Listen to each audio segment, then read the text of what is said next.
rápido, não vamos conseguir alcançá-la desse jeito. Eu não sei se você percebeu, mas eu tô correndo o mais rápido que eu posso. Ora, procurando por isso aqui. Você transformou nosso amigo numa galinha? Ela tá falando da bolinha, o seu idiota. Você transformou nosso amigo numa bola de gude? Isso? Ah, sim. Transformei. Onde tá o seu chefe? Girone? Ah, não. Ele não é meu chefe. Não tem controle algum sobre mim. Nós só trabalhamos juntos. Então por que você tá fazendo isso? Não ouviu o que eu disse? Falei que trabalhamos juntos. E seu amigo tem algo que me interessa. Que te interessa? Sabe, eu sempre fui sozinha. Meu pai era um pé no saco e minha mãe sempre sofria em suas mãos. Nunca tive uma boa família ou amigos. Diferentemente do seu coleguinha, que tinha tudo e não dava valor. Você não tá contando isso pra fazer a gente ficar com pena e desistir de te bater, né? Isso nunca vai funcionar. Você tá chorando? Pô, cara. Ela era sozinha que nem eu. Pode estar de sacanagem comigo. Nem todos têm empatia com a tristeza alheia. Empatia? Você tá tentando nos manipular e quer me falar sobre empatia? Ela tem razão. Sinto muito pelo que você passou, mas isso não justifica seus atos. Agora, se me derem licença, eu já vou indo. São elas quem vão cuidar de vocês. Elas? Elas quem? Minhas fãs de 13 anos. Não! Vilões. O vídeo de hoje é sobre vilões. Eu sou a Dai do Gotaku Channel e sejam bem-vindos a mais um vídeo. Toda obra tem um protagonista, que na maioria das vezes é acompanhado por um antagonista. Termo esse que se refere a algum personagem, grupo ou instituição que faz oposição ao protagonista. Eu acho interessante começar explicando o vídeo que o termo vilão e antagonista tem sim diferença. Enquanto o vilão já é propriamente atrelado a quem faz coisas ruins, ao mal, o antagonista é só alguém que faz oposição aos ideais do personagem principal. Exemplo, o L de Death Note. Por mais que ele represente o bem, ele é considerado um antagonista justamente por fazer oposições às ideias do Light. Com isso, eu reforço a minha primeira frase. O vídeo de hoje é sobre vilões. Acho interessante também explicar qual é a origem dessa palavra que eu tanto falo, né? De onde veio o tal termo vilão? Ela vem do latim e era muito usada na Idade Média. Vilanus, ou vilanium também, depende de como você quiser chamar, relativo à plebe que residia em vilas. Ou seja, antigamente, caso você não fosse um nobre e morasse em uma vila humilde,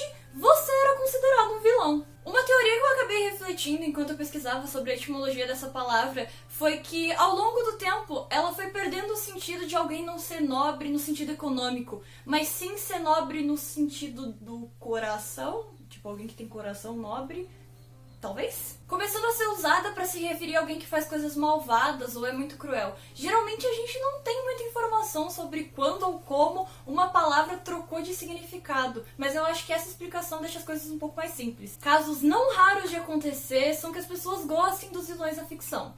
Claro, isso é bem comum e também tem vários motivos para que aconteçam.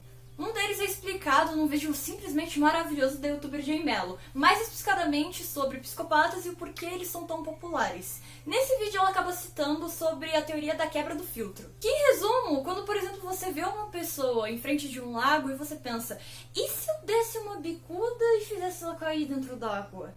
Você não vai fazer isso, porque você tem o filtro de bom senso e sabe que é errado.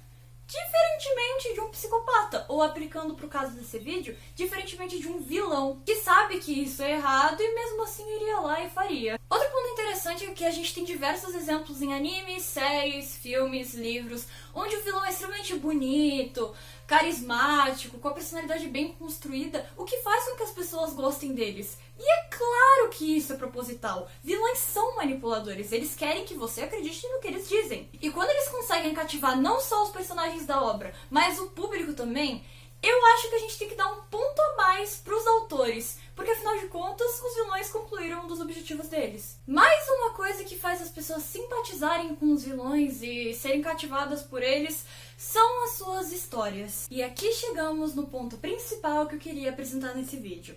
A história do vilão e o impacto positivo e negativo que ela pode causar no público. A história é importante e é utilizada para dar desenvolvimento e profundidade para o personagem. Mostra como que ele chegou a determinado estado e explica seus pensamentos.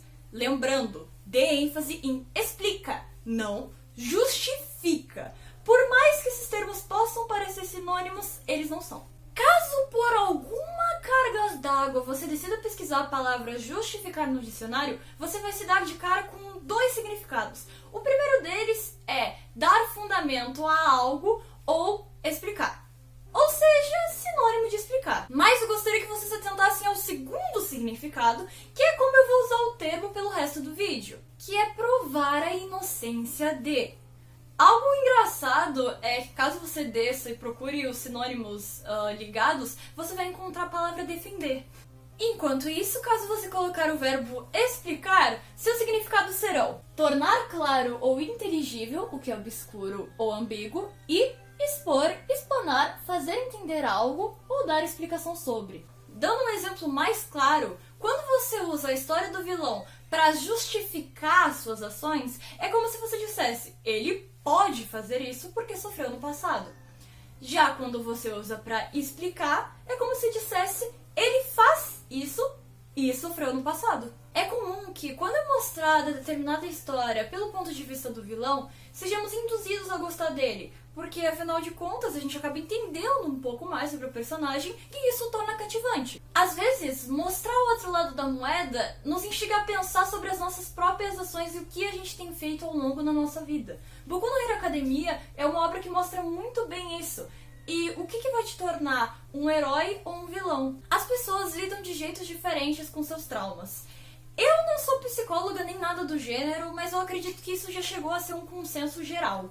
É muito comum que personagens do bem tenham traumas semelhantes a personagens do mal para nos mostrar isso. E esses traumas podem até explicar do porquê o vilão toma determinadas ações, mas nunca vão justificar a crueldade e os crimes que eles cometeram, principalmente caso eles se orgulhem disso. E lembrando, alguém cruel pode parecer muito bonitinho, interessante, ai meu Deus, como eu amo ele, na ficção. Porque pior que o autor tentar justificar as ações do vilão são os fãs tentarem. E não, isso não é um ataque para as pessoas que gostam de vilões nem nada do gênero. Não tem problema nenhum você gostar de personagens malvados na ficção, tendo ciência que o que eles fazem é errado e não tentando passar pano. Afinal de contas, gostar de um personagem não é só fechar os olhos para tudo de errado que ele faz.